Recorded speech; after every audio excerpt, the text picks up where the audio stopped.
Welcome to the Maintainable Software Podcast, where we speak with seasoned practitioners who have helped organizations work past the problems often associated with technical debt and legacy code.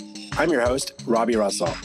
On this episode, we are joined by Sandi Metz, who is a programmer, author, teacher, speaker, and was a Ruby Hero Award recipient in 2013.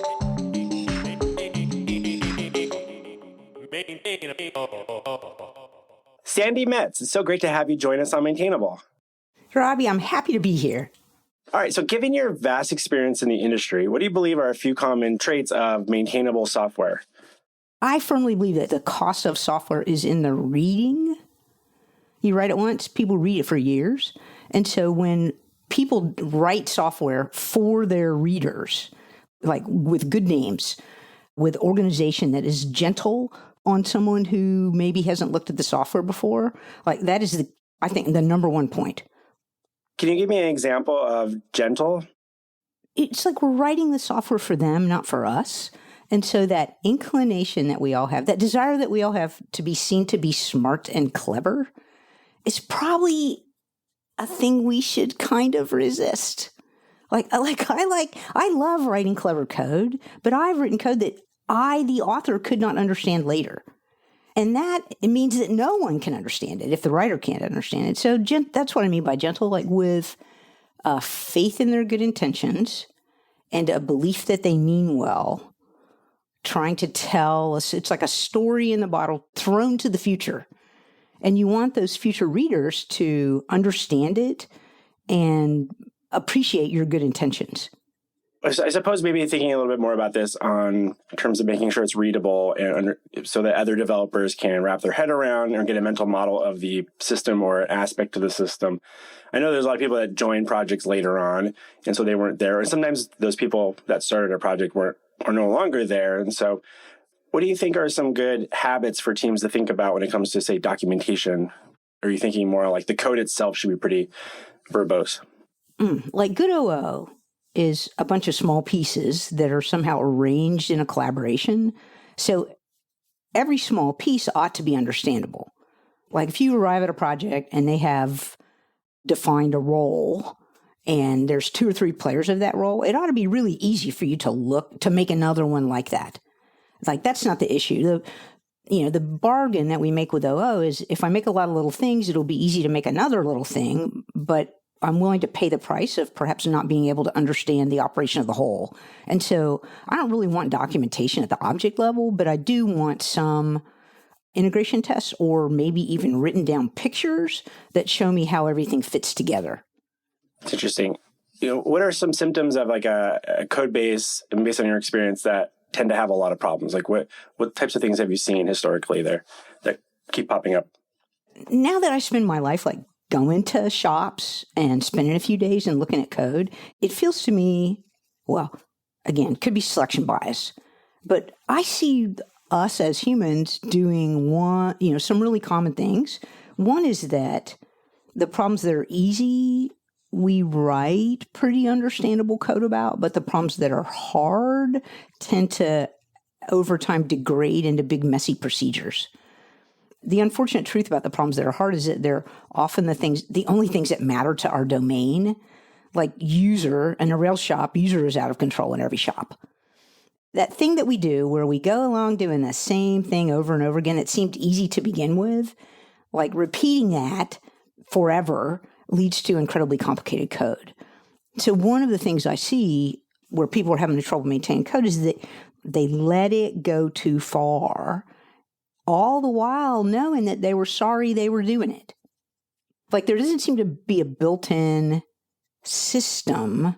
I mean, I have some opinions about why this is, but it's like we as humans, we as individuals know that it's a bad idea to put more code in that class that's out of control. And yet there's some kind of social bargain that causes us to do it in the moment, even though we know it's a bad idea. Definitely seen those examples of, like, say, a user model. Just you have those really large objects or classes, especially in a Rails application. I think there's not always a clarity for some people coming into this world of being like, oh, where should I be sticking these types of things? If it's specific, really related to the user, like, is it just like, well, there was already a couple methods here doing similar things, so this seems like the right place to put it if they're not thinking a little bit more beyond that design? I mean, it's true that we as a programmer have a bargain with one another that we won't do things that are surprising. And so when an object gets really big, it would be surprising to not put more stuff in it. And especially juniors who don't, like in your example, a person who wasn't there at the beginning, who came in new to the project, there's no way that they feel empowered to write a little, 50-line helper class to go along with a 5,000-line active record model. Like, they're just not going to do it. And so there's a way in which teams have to get together and draw a line in the sand and say, we've done that, all of our history is like this, but now we're going to start doing a different thing. And that's a social contract, really not a technical one. Like, I advise people when they have those big classes that are out of control to get together as a whole team and say out loud, we're not going to do a commit that makes this class bigger. Like, that alone really helps, because then it gives people permission to write code a different way. I think that's some good advice there. Do you have a current position on the metaphor technical debt? Okay, here's what we want. We want a way to communicate with our users or product or whoever it is. Like, we need some language that we share in common with them that allows us to have a conversation about the fact that some things we do improve our ability to do maintenance, and some things we do harm our ability to do maintenance. And if we do the harmful things enough, eventually we will be able to make no changes whatsoever. And so, I don't know. I mean, some people understand that metaphor. Like, we need words for that. I don't feel pedantic about that term, but I do feel strongly about that problem. Do you have an opinion on where the delineation between, say, technical debt and just, say, bad code, if there's something that's more subjective, or that there's a blurred line there? That's an interesting question. So let's agree on some principles. Let's assume that every programmer means well and that they would do the right thing if only they knew how.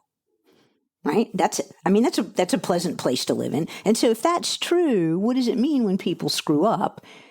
Okay, in the category of bad code, what does it mean when those people write bad code? It means we've done a bad job of training them, right? What does it mean if after we train them, they insist on writing bad code? I don't know. Maybe they need a job in a place that thinks that's good code, right? So I can be incredibly generous and really a stickler at the same time, right? So bad code might be the result of our inadequacies of training.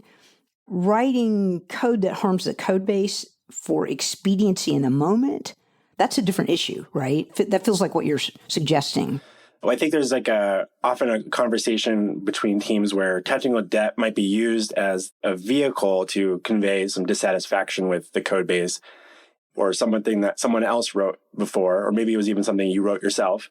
This is an obstacle. It's an area of the code we know is a mess, but we don't need to touch it that often. And so there's that kind of conversation that maybe a stakeholder can't really weigh in on the prioritization of addressing that because, well, is that something that we really need to deal with right now because it's causing us pain in the near-term future? Or is this just some mess that you want to go clean up because you disagreed with how we previously did it?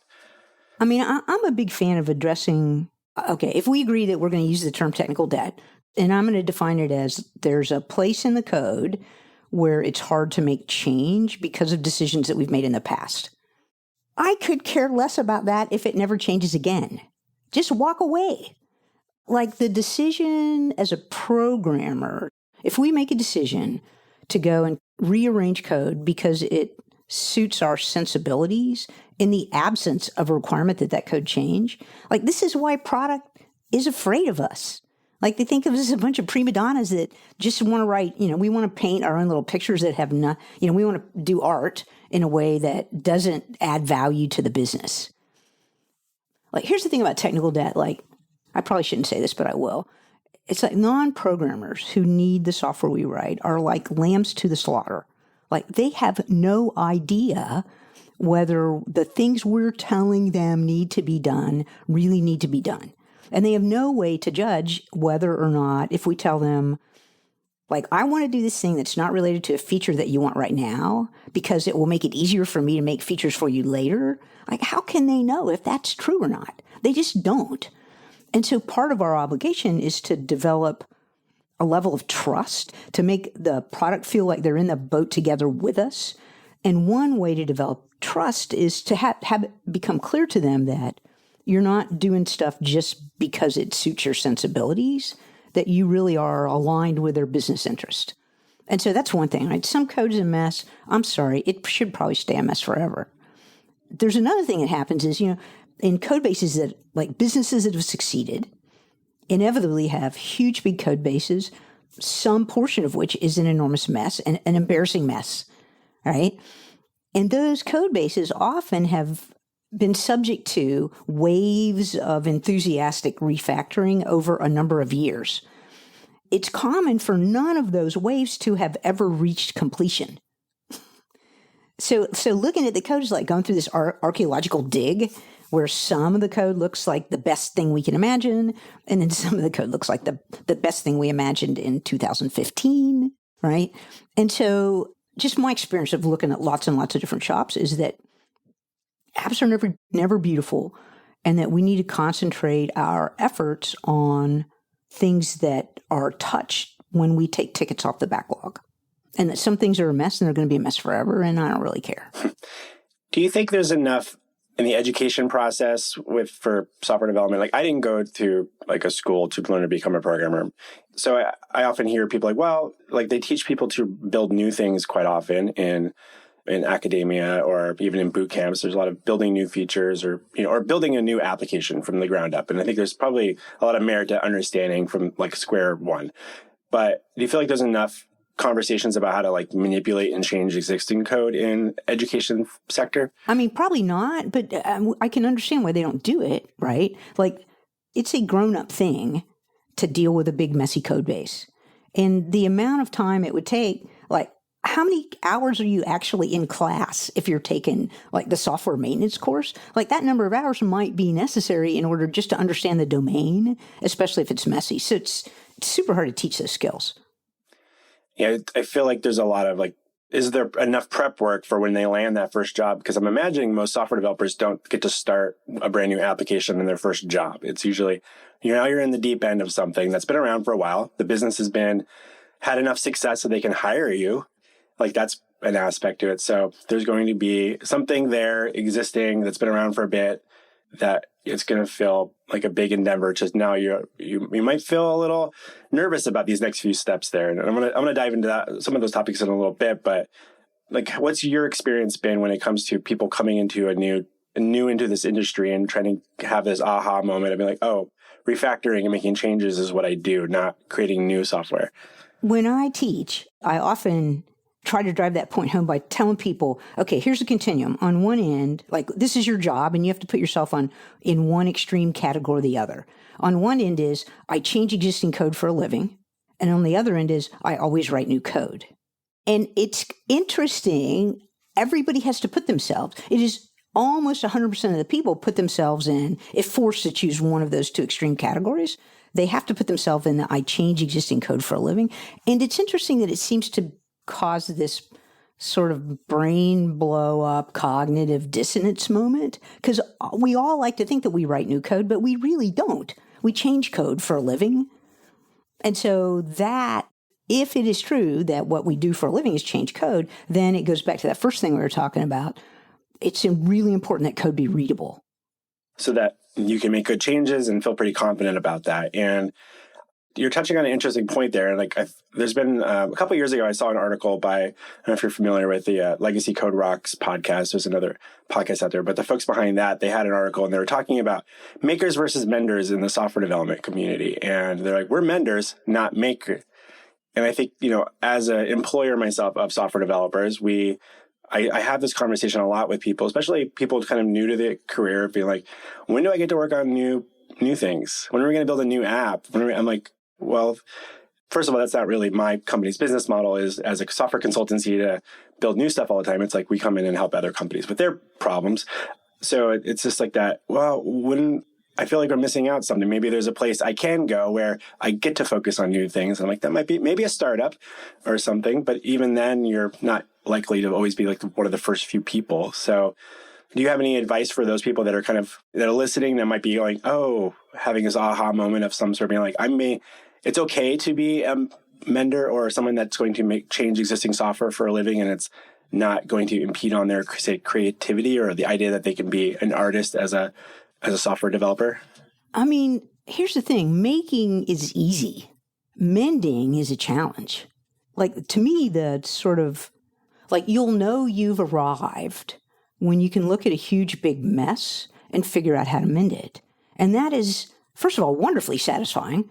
There's nothing better than the feeling of making order out of chaos. I use the term chaos, but apps are not necessarily chaotic.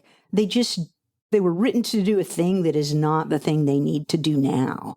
And so that the ability to look at an application and figure out how to bend it into a new shape so that you can do new things is a sophisticated challenge. And it's the kind of thing that if you get a chance to practice enough and look at enough systems, you can eventually learn to do.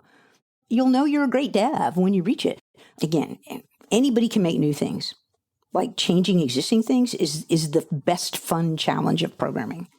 I often think back to the first time I was introduced to Martin Fowler's refactoring book, and I never thought I would get so excited to go back to my computer and start going back and looking around for things to improve, and whether it was something I wrote or something else. I think that was like a turning point for me, but it took a couple of years before I got to that point, I think, in my own career. You know, I want to touch on a couple of things related to Sandi Metz's rules for developers. And so a couple of things in there. You often, and this is something that I think can be applied to, you know, any language, I would imagine. In the Ruby world, I know this is something that we talk about in our community, but you encourage developers to keep classes, say, under about 100 lines long, and maybe having methods with no more than 5 lines. Without going through all of your rules, but could you touch on what some of your rationale is for that? Well, first of all, I feel a need to repeat a thing I said when I first made those rules, which was that I made them up at a shop where every class was 5,000 lines of code. So I was trying to push hard on the other end of the teeter-totter. There were 5 rules. The 6th rule was it's okay to break any of the earlier rules. And so what I want is, I think every shop, just like they should have a style guide, because if you can tell who wrote the code, it's costing you money every time you look at it. I think every shop should have a bargain, a sensibility, an aesthetic, if you will, that's shared among programmers about what the right size of a class is. And often when you ask people, what is the right size of a class, they don't know. But it's interesting. You can say, is 10,000 the right size? And everybody says no. And if you say, well, like if you just do the orders of magnitude, you know, is 1,000 the right size? People say no. Is 100 the right size? Then people start feeling like maybe that's too small. So even though no one can answer the question, if you give them numbers, eventually what you'll find is most groups come up with a number that's somewhere between 1 and 500. And just having a sense of that is really important in a shop, because otherwise it's that whole notion. This is a phrase I used to hate, but now I've totally embraced it. I've completely changed my mind. The idea that constraints are liberating. Like, I don't want to have to decide if my class is too big. If I have a heuristic about size, then I just use it. And so the rules are meant to help people at the boundaries not to have to make decisions about how big things should get. And you notice the other thing is that, like, you have to look at what our tendency of direction of error. Like, do people tend to make things that are too small, or do they tend to make things that are too large? Right? Since we know that, then what we know is we need to put like constraints on the upper bound to make it so that, you know, you don't accidentally slip into terrain that's going to cause you trouble later. It's interesting. Just to dive into this a little bit more with specifically like the length of class.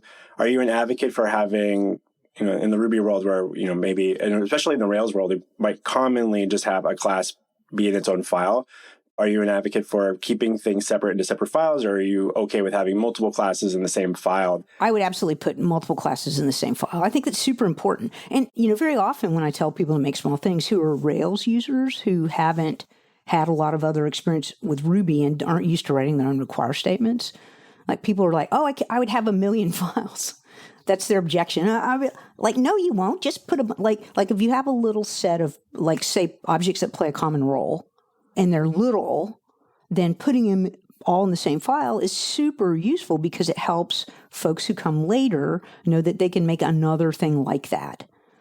Now, you might have to make your own little set of requires to get stuff to load, because you don't want to get in a situation where, like, if you're leaning on auto load, you might have to load.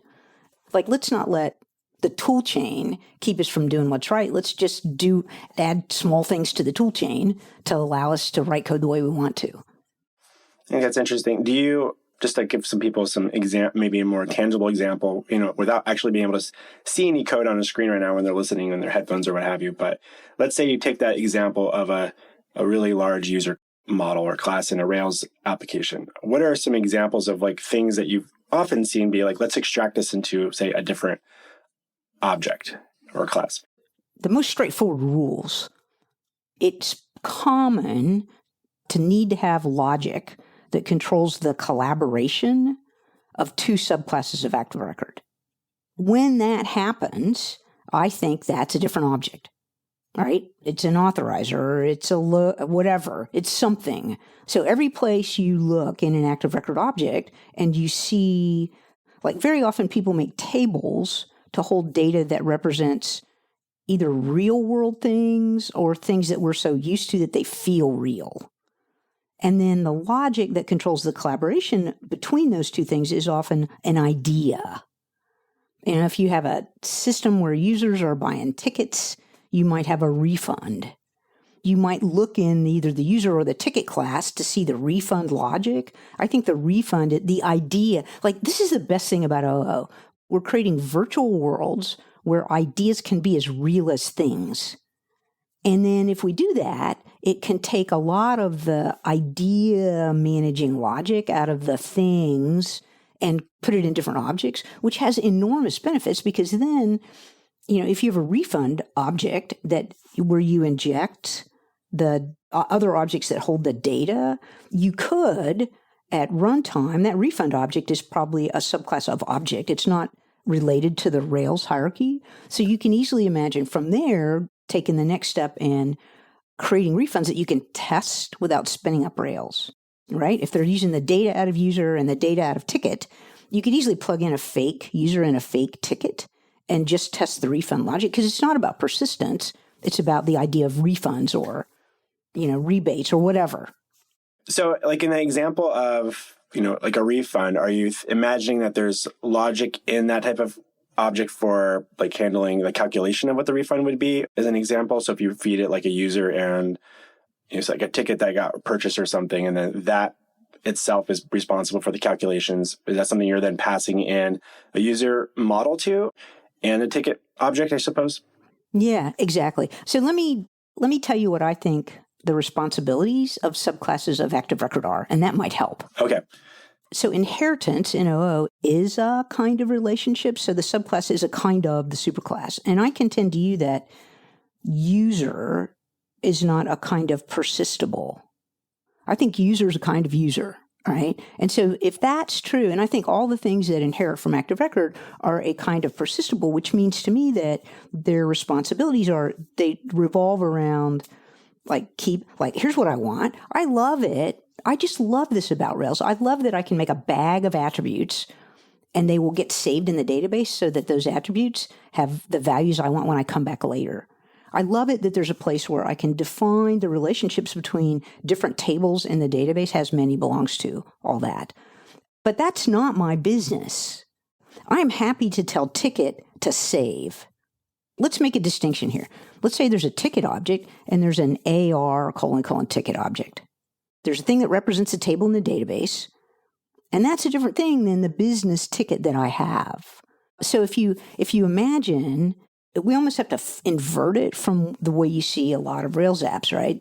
Like if you have a simple, straightforward Rails app that really does follow the active record pattern that active record is defined in Martin Fowler's Patterns of Enterprise Application Architecture, where like it says, there's a one-to-one mapping between an action in a controller and a database table, and the CRUD actions in the controller and the SQL operations against the table.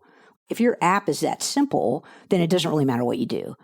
But for most places where I go, they've long since grown up. They're really big applications, and they've long since grown to the point where they have lots and lots of controllers that don't map exactly to specific database tables. And when that happens, like the user wants something because they invoke, route woke up an action in a controller, and that action isn't about a specific table in the database. If you're really going to follow what I think of as the Rails pattern, you have to make up an object that does that thing. But the object that you make up stands in the, you can call it a service object, whatever you want. I don't really care about the naming of that layer. But the object that you make up is not an active record object because there's no mapping. And it might be that new object that you make, like let's say they're asking for a refund, like once you start thinking this way, then there's a whole bunch of objects that embody the business operations, and they use those subclasses of active record to hold on to their bags of persistence and to traverse the database tables. But the business logic isn't really over there for applications this big. Are you often finding when you go into work with teams that, especially in the Rails world, where they have these, controller actions that are probably instantiating a number of different objects across, different classes and stuff, or trying to maybe move some of it down into some of the active records, or maybe there's some callbacks, or they have a model when this gets saved, it's now going to go fire off and create a bunch of other things in behind the scenes or something, or sometimes that's all in the controller as well. Do you have some opinions on good strategies for that, or are you advocating for in those scenarios maybe there needs to be a class in front of that? Yeah, for apps of a certain size, when they basically exceeded the active record pattern, I think that controllers ought to look just like what the generators create in Rails. They set one instance variable, they know in constant, they check that thing for success or failure, and they render success or failure. They take the params hash in the session as input, but that's all they're like. I don't test controllers because they don't know anything. And the same back on the back end. With active record, I want those active record models to just manage. I want them to be a kind of persistable and do all the sort of be the adapter, the relational to object mapper. So in these cases, like I'm talking about very large shops with many, many, many, like tens or hundreds of thousands of lines of code, it becomes really important for them to make use of the Rails framework to do all those things, which I consider commodities, like unwrapping the HTTP packet, persistent, the stuff on the back end, but they need all their logic to be in the middle, unrelated to the framework. So in that case, it means that you wouldn't use callbacks on the database side. You would instead put an object like the refund object, or even maybe a ticket, like a PO that was ticket that used the active record ticket object. And it controlled, like instead of letting active record call your callbacks, you would just put an object in the front that said save to your active record object and then invoke the callbacks. As simple as that, right? If you do that, you have to do you have to begin and commit a transaction. But other than that, it's really simple. And what that does is it puts all the code that's in callbacks comes in I think of it as going in the front and being in between the edges of the framework. And it means that all of your business logic can be tested without invoking Rails. It's straight up. There's no magic. There's no modules in the back. Those things would be in classes that get called. There's a file someplace that you can look at that contains all the collaboration for some operation. It's that thing where doing the easy thing over and over again leads to code that's not simple. Like 1 or 2 callbacks is probably fine. When you have 100, we can see each other, so I just saw a bad look on Robby's face, right? And so people don't know what order they run in. They don't know what data they need. And so there's a scale at which that stuff is better off being explicit rather than being implicit and invoked by the framework. Yeah, I'm often finding that when we work on existing projects and they have a lot of callbacks, those things are kind of, in a way, hidden behind the scenes almost, even though it's clearly documented or at least communicated in like the class file for an active record object. It's still like there's like, what is that thing doing? I don't know. I'm not going to go look at that specific method right now to go figure out what that's all happening. But I think it gets really challenging when there's an application that's been around for a while and there's maybe a lack of thorough testing on those types of things. And so things get broken and you don't notice for a while because you didn't know that you chopped a finger off of something in the application and then it's been bleeding this whole time, right? And I don't mean to get so graphic there, but I would imagine that this type of approach you're advocating for might be easier to write tests for. Absolutely. The tests are fast. It's easy to write the tests and they run quickly because you don't need the framework. Like, again, I want to be really clear. I'm not hating on Rails. I love Rails. Like, Rails does a bunch of great things for us. There's a certain size of application where it's important that the devs on the application and the designers start taking back control of the invocation of the logic of their app. I mean, here's another question I ask people when I teach. So 10 or 12 times a year I go in a shop. they're not all Ruby and Rails shops, but a significant proportion of them are. And so I'll ask the people who are using Rails, are you going to be using Rails 5 years from now? And they all look at me in alarm and say, well, yeah. And so then I say, are you going to be using Rails 10 years from now? And then they don't really know, but some of them think maybe yes. And then I say, are you going to be using Rails 15 years from now? And almost all of them think that their shops will not be using Rails in 15 years. Now, we don't know if that's true or not, but what we do know, like I'm a woman of a certain age. So I've worked on projects in my life that went through successive generations of the latest framework. And what we know is for these very large applications, if they don't get a handle on what their app does by putting all their code in the middle and using the framework for the things that they shouldn't be writing, it's impossible to know what your app does. Like, how are you going to port that? How are you going to take advantage of a new language or a new technology? And so in a situation where there's a business, like usually I'm there because the business won, right? They drove all their competitors out of market, but they have this huge app that is sadly gradually becoming less and less wieldy. And what I tell them is, like, you won because you were super agile and adaptive and quick, and someone's going to come and take your lunch if you keep on doing what you're doing over a long period of time. And so I'm not saying we'll be off Rails, but I think it's important to write applications where you're in charge of what you do and you enjoy the benefits of allowing the framework to do what it does. But I'm really terrified of letting the framework be in charge of invoking any of my own code. I think that's some really sage advice there. And knowing that software companies, that they have this, I think that's a good question. Like, will we be doing this 15 years from now? I think back to Rails has been around for over 15 years or so now as well. 15. I delivered a big app on 0.13 in 2005. Nice. Yeah. And I think my first experience was like .10. Yeah, okay. Or something. And I didn't really build much, so I think it was probably like that around the beginning of 2005 as well. I wouldn't have thought that, it'd still be this thing 15 years later. And I always wonder, just kind of like ruminating a little bit in the Rails community, like there's always like new shiny things, right? Something that I've heard a couple of people, and I've also said this a couple of times on the podcast with other guests, is, wondering when teams are advocating for, say, a rewrite, which I think is kind of leading into, and that's always not really simple for the business to do because of, I think, a lot of things you're outlining there, but also there's this unknown of like, well, is this new framework or language providing us enough consistent opinions that we can kind of bake into our process, or is this going to become another fad thing? Maybe labeling Rails as a fad, and I don't know if you can call it a fad if it's been 15 years.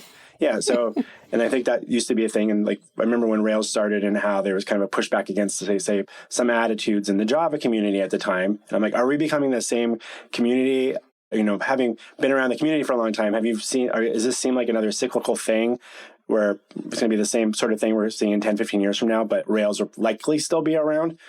My sense is that in at the 10-year mark or so for Rails, there was, at that point in time, lots of early adopters had moved on. And so there was this sort of growing up, becoming more enterprisey, this feeling of, at that point, Rails wasn't the latest shiny thing.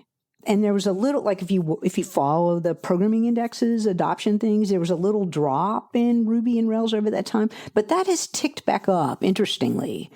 And so it feels to me like it's matured to the point, it has proved to not be a fad because there was that dip when all the early adopters left, and then it's ticked back up because it is, the Rails framework and the Ruby programming language are incredibly useful. They're super fast and super readable. And so people have found that there's value in it for certain kinds of apps. Not for every, like I wouldn't program robots that did surgery on babies in Ruby or send people to outer space.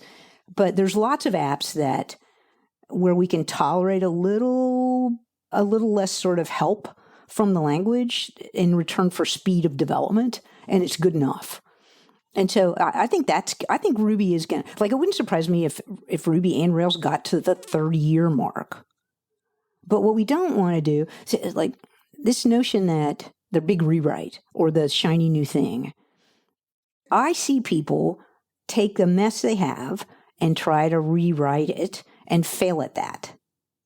Like microservices, right? If you can't go in your app, if you don't have the skills to go in your app and make carefully delineated sections that communicate with APIs, like, how are you going to do microservices? If you can't do refactoring to make your code be orderly and sensible, the shiny new thing doesn't help. It just gives you a smaller app at first that you can, where the cognitive load of understanding the whole thing is smaller, but eventually it will become the mess you have now. It's inevitable. Again, it's the adult thing about programming, right? It's the mending, getting better at mending. Like, if you can mend it, then you can think about maybe parts of it belong in a different technology. That makes sense. But don't change technologies because you can't mend it. That won't help.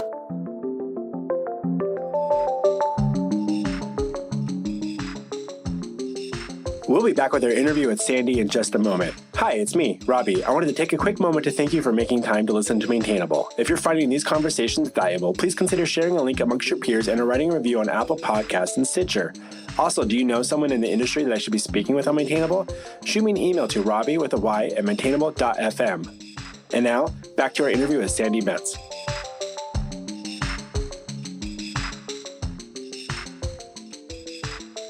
I want to take a quick moment to also pivot a little bit so people can learn more about you, because I don't want to assume that everybody listening knows who Sandi Metz is, and I know a lot of people in the Ruby community probably do.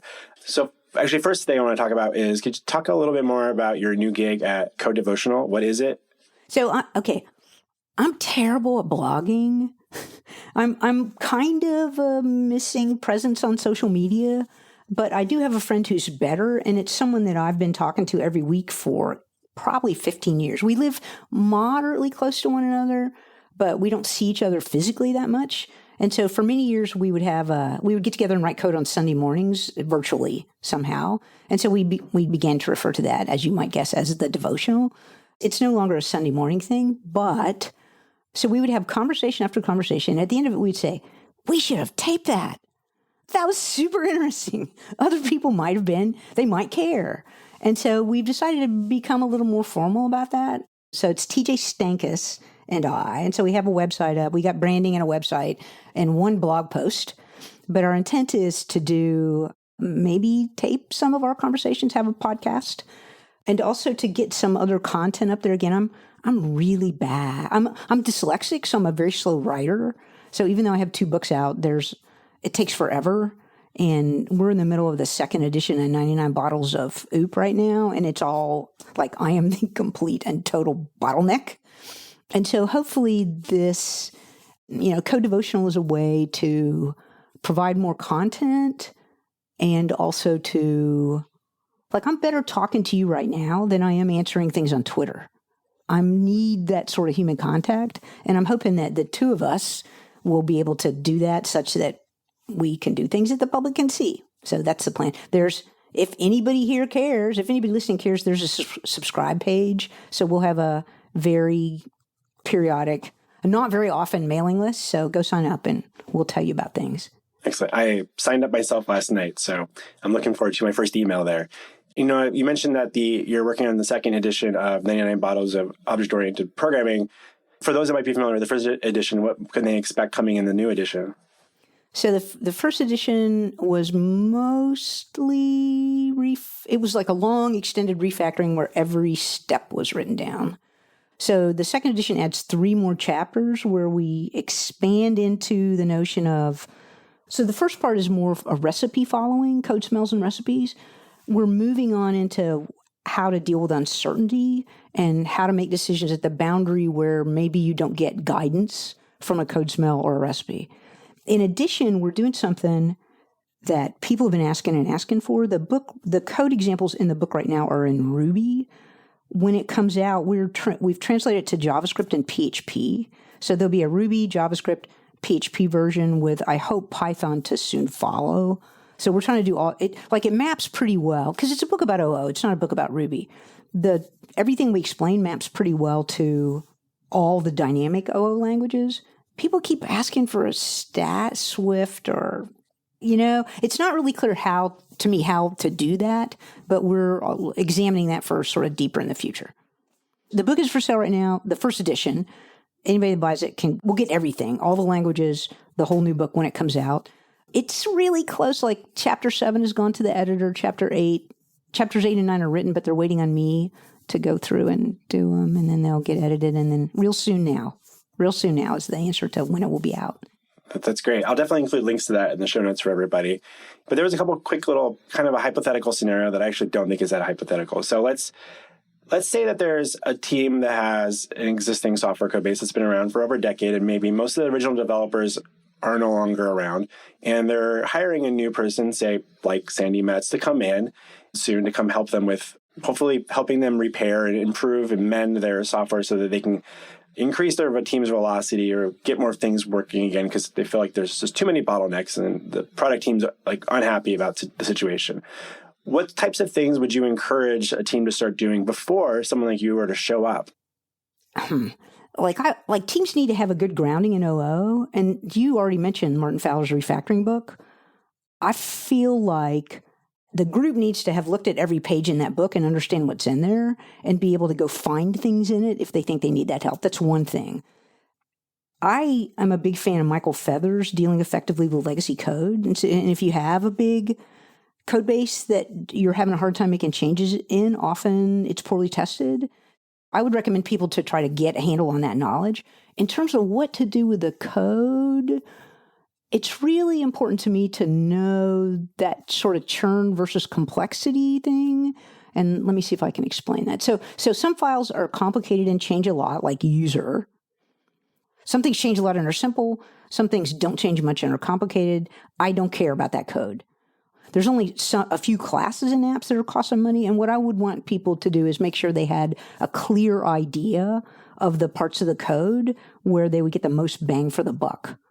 I have done big rewrites, and they're really hard. Like, mostly they fail.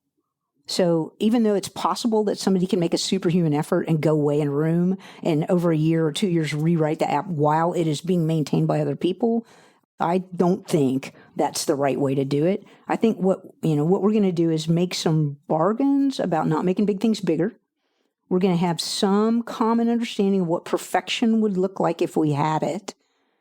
And then every time we touch code, we're going to try to move a little bit more toward perfection. And I know you want to be mindful of time, but can I say one more thing? Yeah, go for it. It's about the things that we do as devs that cause this problem to happen. And I know we like to blame product. We like to say, well, product won't give us time to do refactoring. They won't let us do the right thing. But it is really common when I go into shops. This is a human nature thing again. In an agile shop, very often, product says what, and we get to say how long. And the number that we give for how long is our estimate of how long it would take us to write the worst possible code and throw it over the wall. And if at every point where you gave an estimate, you told your customers, either I'm going to give you an estimate that is so short that it'll force me to write really terrible code such that over a long period of time, the code will become unmaintainable. Do you want that? Or I'm going to give you an estimate I'll give you another estimate that allows me to improve the code a little. And if we pick these often enough, eventually the code will get better instead of worse. Like, product always chooses thing too. Like, every now and then they have an emergency, but mostly they're lambs to the slaughter, and they need us to use our judgment about how to write code. And we should give them the choice. And very often we don't give them the choice. And so I would tell devs, like, they want you to do the right thing. They want you to do your best work. And every now and then there's an emergency, and you should just make whatever mess you need. But mostly your estimates should include things that make the code base better. And you shouldn't, and I don't ask to do that. Just do it. They want you to do it. Maybe a suggestion there to not need to feel like you need to ask for permission to do a good job. They want you to do it. They want you to do a good job. They don't want your worst work at every turn. And so that pressure that we put on ourselves, we have to be a little careful about that. I mean, maybe there is somebody out there that wants your worst work at every turn. Lots of people want your best work. You could just go somewhere else, right? Yes. Just be careful about giving estimates that force you to do your worst work at every turn. So I think there's a lot of really good advice there for folks listening where, if you're in an environment and you're feeling a lot of pressure, is to maybe recalibrate how you're approaching, like, say, even providing estimates on how long things are going to take. that is something that I see on a regular basis because we work with clients in a more of a retainer format where we have some narrow budgets at time, and the client's just trying to say, well, how much can we squeeze out of this budget effectively? And so sometimes that turns into a scenario where our developers might feel pressure to be an advocate for their budget, but sometimes they're making decisions on behalf of their client, thinking budget is the most concerning thing because that's the thing we talk about the most often with clients, not things like maybe necessarily velocity or things like that, or even just like long-term maintainability, because there's not necessarily a good way to sometimes calculate the long-term costs of every little decision we're making. We just know it when we feel it later on when we're like, oh shit, we screwed up somewhere along the way. I think that's good for people to reflect on there. So a couple of last quick questions for you. What non-software development book do you find yourself most often recommending to people in our industry? Oh my gosh, I don't know. I live in the world where I'm desperately trying to write things all the time. So I'm like, here it is. I'll show you this Elements of Style. Yes. Shrunk in white. It's a good one. When I was working on a book once upon a time, because I was an early Rails adopter, and I learned that it was really difficult to write a book about software that was so early in its infancy of growing and changing that chapters were becoming irrelevant like 6 months later. So I recommend against that. So where can listeners best follow your thoughts? You mentioned Code Devotional. Where can people learn more about you and your books? And are you speaking at any upcoming conferences in the next few months? You know what? I don't have a single conference scheduled right now. Yay. My website, sandimetz.com, has a blog that I sometimes post to. I'm on Twitter at Sandi Metz, SandiMetz. And really, Code Devotional is the best place because my intent is to make content there. That's great. Well, it's been such a delight having you on Maintainable, Sandi. Thanks so much for talking shop with us. Oh, thanks so much, Robby. It was a pleasure to be here.